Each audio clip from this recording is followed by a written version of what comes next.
Hi friends, welcome back to tech railway. Telangana Andhra Pradesh మధ్యలో నమో Bharat express అనేది అందుబాటులోకి వచ్చే అవకాశం.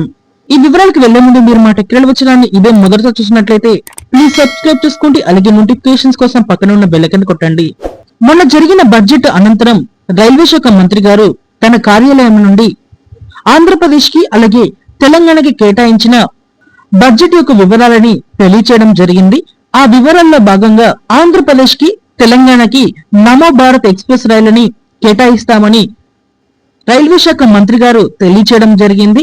నమో భారత్ రైలు అంటే ఇది ఒక మెట్రో రైలుగా చెప్పుకోవచ్చు. ఎక్కువ దూరాన్ని తక్కువ సమయంలో కవర్ చేసేవే ఈ నమో భారత్ రైళ్లు.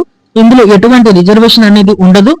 వందే భారత్ ఎక్స్ప్రెస్ లాగానే ఉంటుంది. అలాగే దీని ఒక సిట్టింగ్ కెపాసిటీ అనేది మన లోకల్ రైళ్లకి ఉన్నట్టు ఉంటుంది. ట్రైన్ మొత్తం ఏసీ ఉంటుంది. ఆటోమేటిక్ డోర్స్ అనేవి అందుబాటులో ఉంటాయి.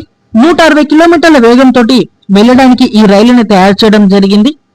ఈ రైలు ప్రస్తుతం అహ్మదాబాద్ నుండి భుజ్ మధ్యలో సేవలు అనేది అందిస్తుంది. అహ్మదాబాద్ భుజ్ మధ్యలో మొత్తం దూరం వచ్చేసి 350 కిలోమీటర్ల వరకు ఉంటుంది. ఈ 350 కిలోమీటర్లని ఈ నమో భారత్ ఎక్స్ప్రెస్ ట్రైన్ కేవలం 6 గంటల్లోనే తన ప్రయాణాన్ని పూర్తి చేసుకుంటుంది. జనరల్ టికెట్ తీసుకొని ఈ ట్రైన్ లో ప్రయాణించవచ్చు. ఎటువంటి రిజర్వేషన్ అనేది ఉండదు. ఇప్పుడు తెలంగాణకి ఆంధ్రప్రదేశ్ కి ఈ రైలుని కేటాయిస్తే ఏ రూట్ లో అందుబాటులోకి వచ్చే అవకాశం అనేది ఉంటుంది. రెండు ప్రాంతాలకి కలిపి ఒక ట్రైన్ కేటాయిస్తే మాత్రం ఇక్కడ హైదరాబాద్ నుండి విజయవాడ వరకు నమో భారత్ ఎక్స్ప్రెస్ ట్రైన్ ని అందుబాటులోకి తీసుకువచ్చే అవకాశం అనేది ఉంటుంది. విజయవాడ అలాగే హైదరాబాద్ మధ్యలో దూరం వచ్చేసి ఇటు గుంటూరు సెక్షన్ లో వెళ్తే మాత్రం 313 కిలోమీటర్లు ఉంటుంది. ఇటు ఖమ్మం కాజీపేట సెక్షన్ లో వెళ్తే 348 కిలోమీటర్ల దూరం అనేది ఉంటుంది. నమో భారత్ కి ఈ దూరం అనేది అత్యంత కీలకమని చెప్పుకోవచ్చు. సో ఈ రెండు ప్రాంతాలకి ట్రైన్ కేటాయిస్తే మాత్రం ఈ రూట్ లోనే మొదటగా ప్రారంభించే అవకాశం అనేది ఉంటుంది. లేదా ఆంధ్రప్రదేశ్ కి సపరేట్ గా కేటాయిస్తే మాత్రం విజయవాడ, విశాఖపట్నం ఈ రెండు ప్రాంతాల మధ్యలో అందుబాటులోకి రావచ్చు. లేదా తిరుపతి, చెన్నై ఈ రెండు ప్రాంతాల మధ్యలో అందుబాటులోకి రావచ్చు. లేదా ఇక్కడ తెలంగాణకి కేటాయిస్తే హైదరాబాద్ నుండి వరంగల్ కి అందుబాటులోకి రావచ్చు.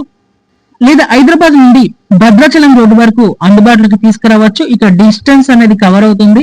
మైబీ రెండు తెలుగు రాష్ట్రాలు కలిపి ఒక ట్రైన్ కేటాయించే అవకాశం ఎక్కువగా ఉంటుంది. ఇంకా రాను రాను వీటి యొక్క సంఖ్య పెరిగితే మాత్రం రాష్ట్రాలలో వీటి యొక్క సంఖ్య అనేది భారీగా పెరుగుతుంది. అప్పుడు అన్ని రూట్లలో అందుబాటులోకి వస్తుంది. ఓకే ఫ్రెండ్స్, రెండు తెలుగు రాష్ట్రాలలో నమో భారత్ ఎక్స్ప్రెస్ రైలు ఏ రూట్ లో నడిపితే బాగుంటుంది, మీ అభిప్రాయాన్ని కామెంట్ చేయండి. మరిన్ని మోర్ రైల్వే అప్డేట్ కోసం మన ఛానల్ ని ఫాలో అవ్వండి. Thank you for watching. Next day.